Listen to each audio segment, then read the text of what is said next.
How do you calculate your net worth? How do you contribute pre-tax money into a traditional IRA? And I had time today to roast this fancy talking guy's comment about stock picking. Stay tuned to hear it. I want the money, get to the bag. Welcome back to the Personal Finance Club show. Hey, Jen. Hey, Jeremy, long time no see. Yes, we recorded last week's episode like 5 minutes ago. And during that 5-minute break, I had a very uncomfortable bathroom experience. What? And it's pot appropriate? I was going to talk about something else, but now I can't not mention this because it involves etiquette, and I think we all need to. We're still a society here, people. What So happened? here's what happened. So I need to set the stage. I work out of a small office building, and every floor has its own bathroom. And in the men's bathroom, it's a very small bathroom. There's one stall, like an American stall, where you can see your feet underneath it, and there's a little crack in the door. Yep. Yeah, that's a whole nother conversation. And then there's one urinal. Then there's a single sink. And so, it can serve two people at a time as long as they're both not washing their hands. And so I walk in, and there's feet in the stall, and I hear some, noise or whatever. So I'm not alone, but the urinal's empty, and that's all I need to do. So I do my number two, and then you do your number what? Oh, I do my number one. I forgot which number was which for a second there. I was like, I got no time. I got no time for this. So I turned around, I backed into it, and took no. Sorry, a number one. Okay. Why are they numbers? So confusing. All right, I took a number one, the Uno, not the deuce. And then as this is getting a little bit graphic, as I'm in the middle, I'm I hear some toilet paper noises. And I was like, what is this guy doing? We can't we can't merge on the freeway at the same time. We're both gonna have to go to use the sink at the same time, right? And if I was in the urinal, I would feel an obligation. Sorry. If I was in the stall and someone came in, I would have a moral and ethical and just societal obligation to just remain absolutely silent until the urinal person had finished and left, right? Just pretend we're not in there together. Because it's so small. It's not a huge one. It's not 15. It's it's a community thing. There's just two. It's almost like being in someone's home and using the bathroom at the same time. And so I was like, no, this guy's not going to actually let this happen. And so as I'm finishing up, this guy flushes and walks out while I'm finishing. And then the perfect bad timing happens where I just need to stand there and not make eye contact with this man who just number two'd, obviously, because I heard the noise. And then I just need to wait for my turn to use the sink. I was like, what is this monster doing? Not monster. He's a monster. It's what kind of sociopath doesn't have the just common courtesy to just pretend we don't exist and just wait till I'm out of there? I would never. You can't really, this can't happen to you because you use the women's and there's no, I don't know, but maybe if there's two stalls, you try to time it, right? I don't know. What do you think? I just think this person's probably not worried about you. They're I'm done, so I'm going to finish up. That's psychotic. There's all behavior. kinds of camaraderie that goes on in women's restroom that you can't imagine, that we just have each other's backs in a way that's unimaginable. So it really wouldn't be an issue. And at most you're waiting 60 seconds for somebody to wash their hands. It's fine. It's just all tickle fights and pillow fights in there, I assume. It's can I borrow a tampon? Oh my God, somebody broke up with me. It's a magical moment. If you're out in the club and there's girls in the bathroom, wow. There's never been a stronger friendship than a stranger in a club bathroom. I don't know if you're telling the truth or you're being sarcastic. I'm either way, serious. I'm fine with it. Girls, okay. weigh in. Well, this is not a club bathroom. This is a very awkward two-person office You bathroom. seemed you were very aware of him, and he seemed he could give two shits, no pun intended, about you. I don't know. He gave exactly two shits, and that was more than I needed to know. Amazing. Well, not expecting that, but don't be like that guy. Don't be like that guy. And I guess 5-year-olds can tune in starting now, because that might have been PG-13 at best. Hey, I have a 4-year-old at home, and that would have been his favorite conversation of any of our podcasts. There's nothing he likes talking about more than pooping. That's fair. Okay, well, let's get into our first segment. explain it like I'm 5. This is a topic that you go over in depth in your course and something that I hadn't really explored until I started working with you. How do I calculate my net worth and why is it important? I love this question because it's so core. It's like core. It's like the little center, the little nucleus of everything in the personal finance world. And it's so not talked about, so often ignored. And I'll give you an example. Sometimes in a post, I'll mention that the median US net worth is $192,000. And without fail, I get comments like, no way the average person's making $192,000 a year. Right. And I'm like, whoa there. I didn't say earning, I said net worth. And it's just like this core misunderstanding because we only talk about earning, how much you're making per year. And that's not what it is. And so I'll give you an example. Let's say there's two people who are both 100% broke. They have no checking account, no savings account. They have $0 to the name. Person A, let's call her Annie, makes $500,000 a year. And Annie spends $500,000 a year. Annie's Her broke. incomes, yeah, exactly. There's a word for that. It's called broke. At the end of the year, Annie has $0. Her net worth is zero. Man, And let's say there's someone whose name starts with a B, Bob. Bob makes $70,000 a year and he spends $60,000 a year. At the end of the year, he has $10,000. So his net worth is $10,000. And so while earning is basically how fast you're going, it's how fast you're making money. Net worth is how far you've gone, how far, like how much money you actually have. And, Right. you know, Annie went forward 500,000 and she went back 500,000. So she's at 0. And Bob went forward 70 and back 60. So he's at 10. So that's the difference. Net worth is how much you actually have. And earning is like how fast you're making money. But you also have to take into account spending. So here's how you calculate your net worth. You open up a spreadsheet, Excel or Google Sheets, or God forbid numbers if you're a Mac person and you use God. numbers. That's Never. terrifying. Yeah, okay.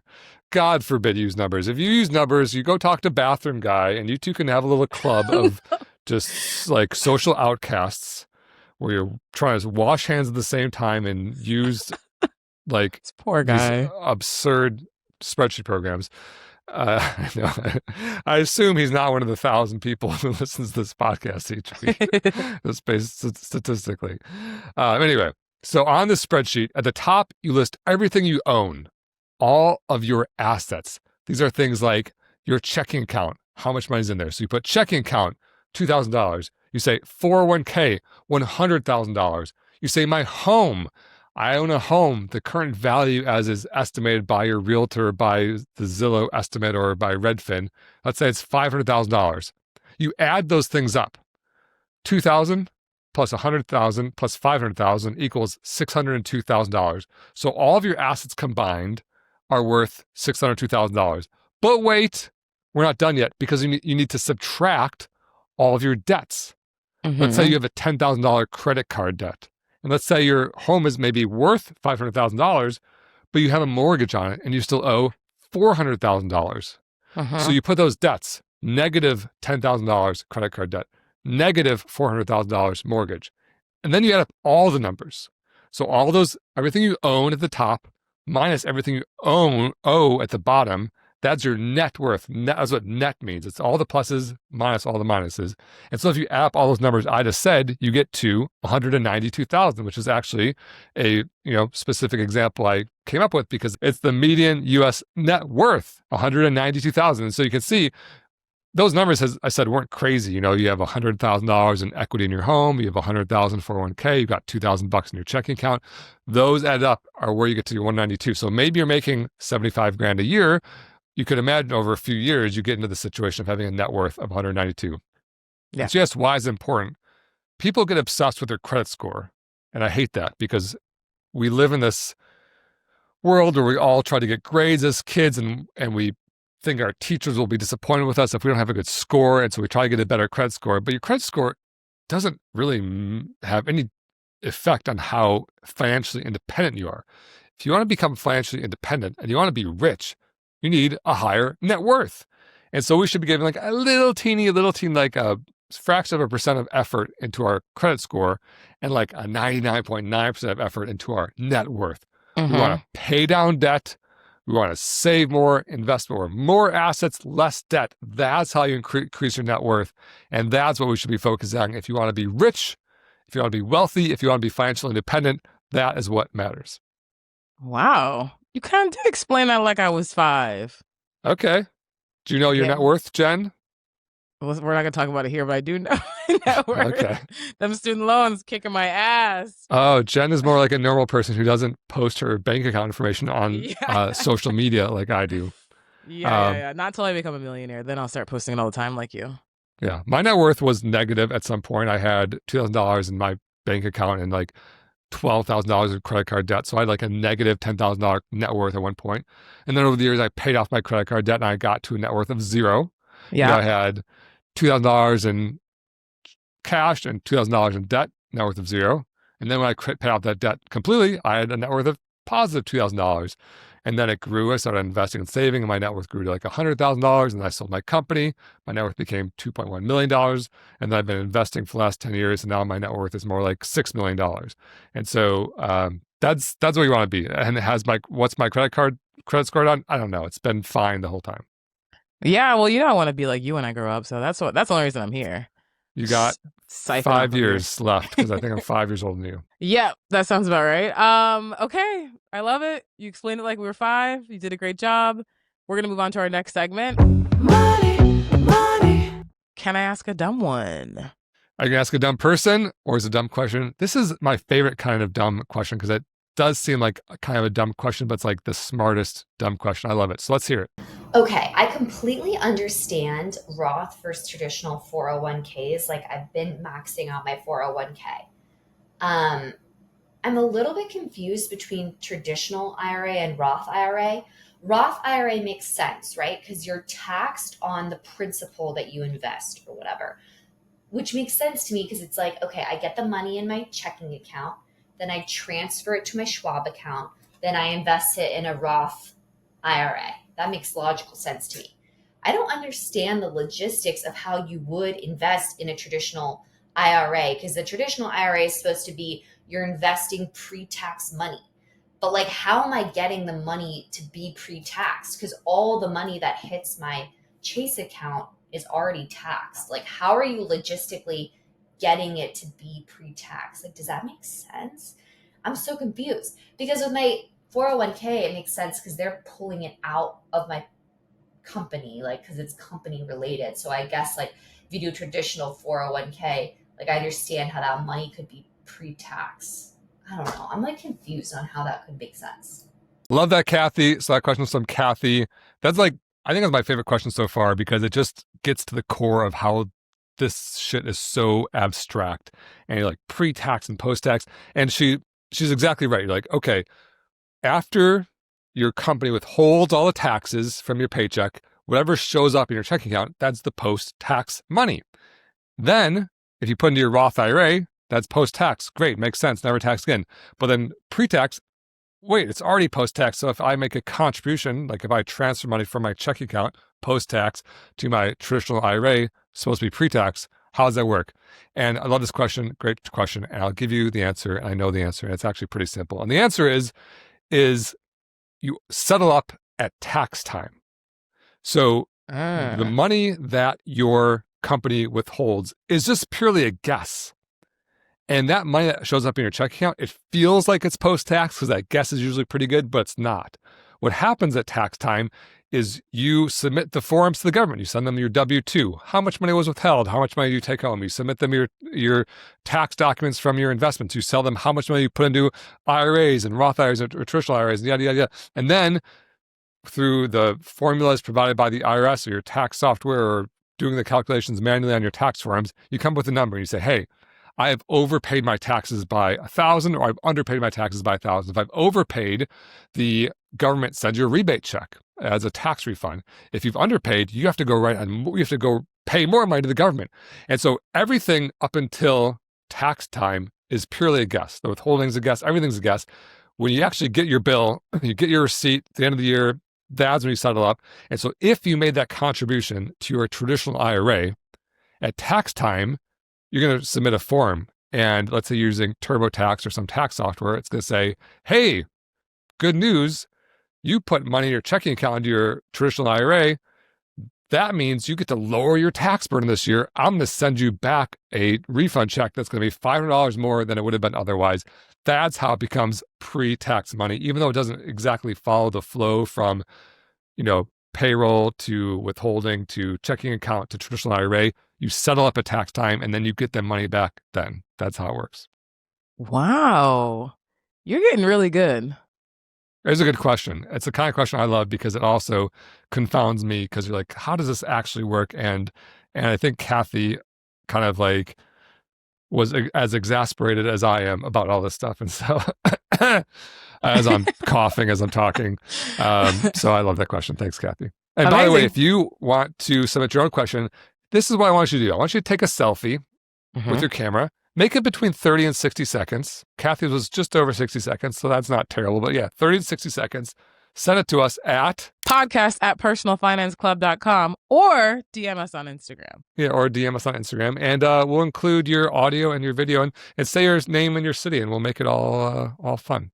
Yeah, that sounds fun. Okay, cool. Let's move on to our next segment. Scroll Patrol. Scroll Patrol. Okay, I've got a video here. Jeremy has not seen it. He's going to react to it in real time. Tell us his thoughts. And here we go. Give me 60 seconds and I will show you how easy it is to make a budget. We can break a budget down into 3 categories. It's your income, it's your fixed expenses, and it's your variable expenses. Income is very obvious. It's the money that you make throughout the month. So this is money from a job, a side hustle, if you're receiving child support. After we calculated our monthly income after tax, we then need to focus on the fixed expenses. Fixed expenses are expenses that do not change throughout the month. Things like rent, internet, car payment don't typically increase every single month, so that is considered a fixed expense. When you subtract your monthly fixed expenses from your income, that shows you how much money you have left for your variable expenses. Groceries, gas, electricity, that always go up and down. Because those expenses always fluctuate, a great way to get a typical average of what you're spending every month is to track your spending. If you typically spend by using a credit card or a debit card, you could look at your bank statement. The bank statement is going to show you all of your transactions throughout the entire month. That's how you could start to somewhat develop an average of what you typically spend throughout the month. And that's how to easily make a budget. It shows you how much money's coming in and how much money's going out. If you have more money going out than coming in, to see if there's anything in here that we could cut out or do less of to try to save money. You could just Google image budgeting template. There's so many. Pick one that works for you and then get started. Nice. I like that video. I don't think I know him. Maybe I've interacted with Bradley on a budget online before. I'm not sure. I like that because it's simple and he, it's kind of like the net worth conversation we had, which is it's so core to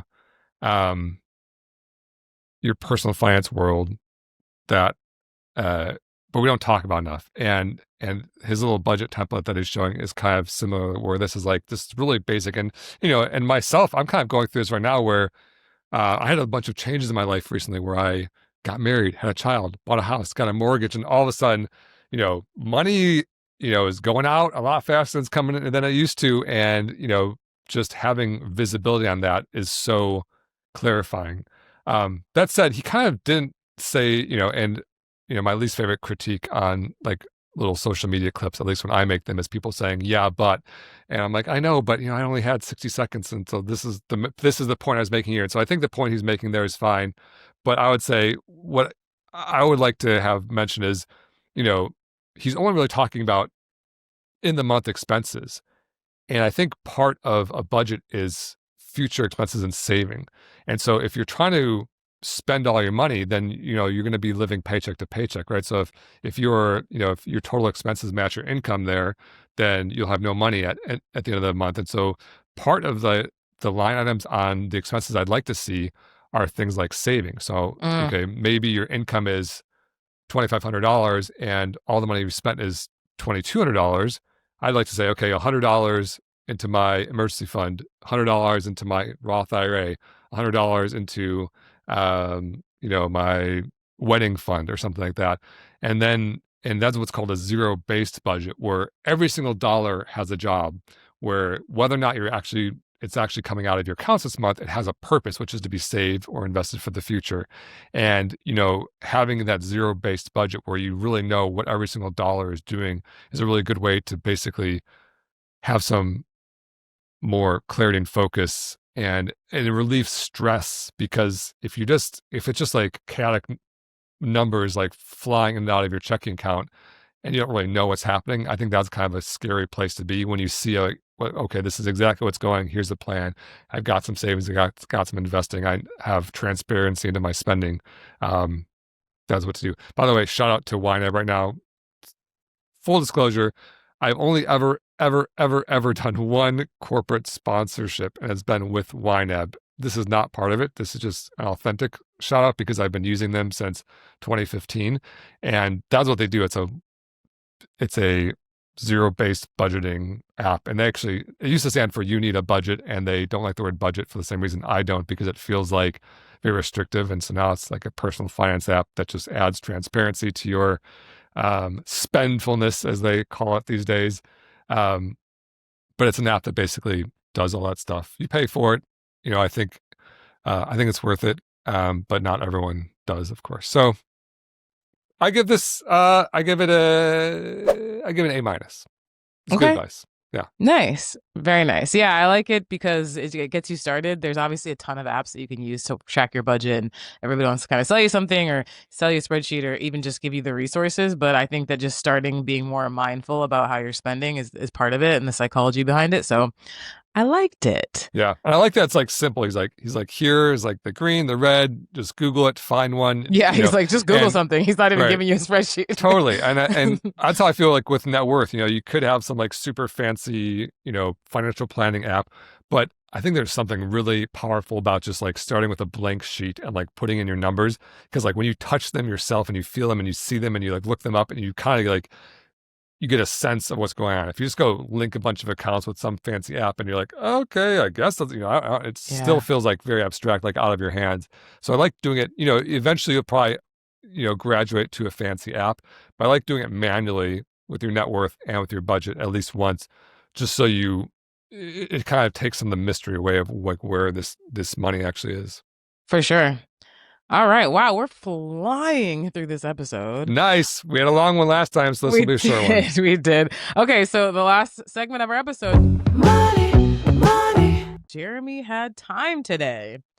Okay. On a recent post about stock picking that highlighted Nvidia. Do you want to explain the post actually before I read the comment? Yeah. So the post has a little emoji guy, like very confidently saying, I bought Nvidia in 2015 and I'm up 21,000%, which is actually true about Nvidia. It's up like a crazy amount since 2015. And that is under the title, What They Say. But then under the title, What They Don't Say is, including all my other stocks, including all my other 67 stocks, I'm down a total of negative 14%. And so the point is basically a lot of people on social media, at barbecues, at family Christmas, whatever, they're going to talk about investing in a, that one time I caught that big fish way. Like, right. I caught a fish that was that big, and it was probably an exaggeration. It probably wasn't that big. And they didn't talk about all the times that like they lost fish. Right. And with investing, when you do a really careful audit of all of your investments, not just the one that you like thought you like did really well on, it's usually much worse than just having bought an index fund. And so the message here, as is always the message, is don't get caught up in this stock picking game. Just buy the index, and the focus shouldn't be on doing more research and picking more clever stocks. The focus should be on spending less, putting more money into your index fund, and letting it ride for longer. Yes. Okay, so we had a commenter say, it's just nonsense to call investment picking stocks in a casino. Actual investment is not a gamble, but a weighty decision to direct capital on the basis of learned judgments about the value provided by a company's business model to customers and the ability of that business to efficiently market its products to those who benefit from buying them. If you're picking stocks based on technicals or some other nonsense, then yes, definitely stop. If you are choosing to invest in owning portions of companies that you have strongly evaluated on fundamental business proposition, then it's not gambling in the least. Though you have to ride out the volatility from all the people who buy and sell based on spurious forecasts and technical evaluations. That's a little bit of a mouthful. I wonder how that noise is going to sound on your drive to work. I don't like this comment. Mm-hmm. And I'll tell you why. And I usually do like the comments, even the ones that are picking on me. But I think it takes a really smart person to make things simple. And this person is clearly going out of their way to try to sound smart. It's a weighty decision to direct capital. Direct capital? Like, why would you use those words? You know what you mean? Buy stuff. Direct capital. Give me a break. Buy stuff is what you mean. Direct capital. Based on the learned judgments, like, oh my gosh, the business model and efficiently market its products. Like, oh my God. You know, what you're saying here is like, if I read about a company, I will have a better idea if it's a good company and if I should buy stock in that company. Yeah. And, you know, trying to use complex language to make yourself sound smarter, to make it sound like you're doing a better job of this is like the exact part of that Dunning-Kruger curve where, you know, you think you're smart and you're actually not that smart. And so I don't like that because I think this type of language, you know, this person, I don't care what they do with their money. I don't care what anyone does with their money except for me. And, you know, I just like, I do this podcast and I have this passion because I like helping people. But this type of comment is like very discouraging to people who are entering investing, new investors. They're like, how could I ever direct capital? I don't even know what capital means or how I could direct it. I'm not a director. And like, you know, capital means money. And direct means do you buy something with it.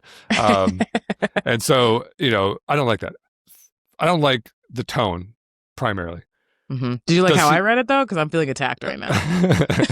Well, you're always the proxy for the audience, right? So sometimes it's good, sometimes it's bad, but you're going to get blamed. Catching strays right now. Okay, you don't like the tone in general. Okay, I do think that you had trouble reading it because there was such like word salad of like, oh, the volatility of the spurious forecast and technical evaluation. I don't think I've ever said the word spurious before. I know. Why would you need to? It's nonsense. Okay. And, you know, he's basically making a case for fundamental investing, which is saying, hey, I can look at companies, I can read about them, I can see if they're good or bad. And then if I can buy the good companies, if I do that over time, and he makes a good point, like you don't get caught up in the short-term volatility of day traders and things like that. You just buy them for a long period of time. It's like there's a guy named Benjamin Graham who is Warren Buffett's mentor who basically has made this case. And, you know, this is a very long time ago now, obviously, because Warren Buffett's, I think, like in his late 90s now. And for fundamental investing. And that's like, you know, like there's kind of a point there. But here's the problem. I'm going to make a sports analogy.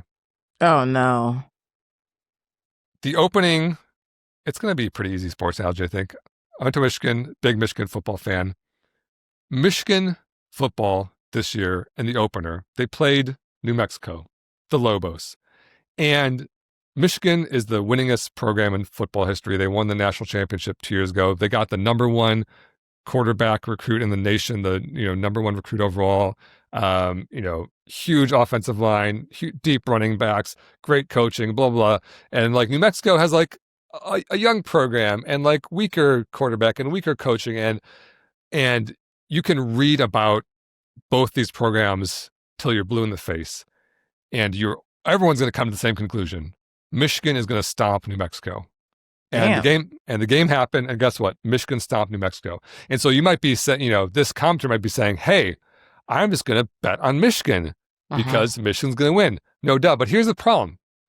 You're not betting if Michigan's going to win. You're betting against the spread because everybody knows Michigan's going to win. And so then the bet doesn't become who's going to win. The bet becomes how much is Michigan going to win by? And guess what? The spread going into that game was 34.5. Michigan was supposed to stomp New Mexico by 34.5 points.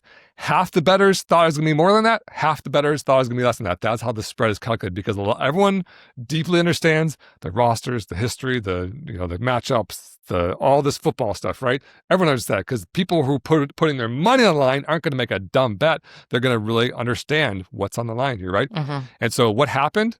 If this person would say, Michigan's the blue blood, Michigan, blah, blah, Michigan didn't win by 34.5 or 35 as they would have needed to win the bet. Michigan won by 17. Still, 2.5 scores. They still stomped New Mexico.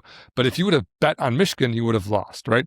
And so just like that when you're picking a stock, you're not betting, is this a good or a bad company? We all know Nvidia is a good company. We all know AI is the future. We all know they have a $100 billion deal with OpenAI. We all know that China is like relying on their chips. We all know all of these things. And so doing this fundamental research doesn't matter because you don't know more than everyone else who's also choosing to buy a stock. And so if you go and buy a share of Nvidia stock, not only does it have to do all of those things we all know it's going to do, it has to do even better. It doesn't have to win the game. It has to win the game by more than 34.5 points, right? Right. And so right.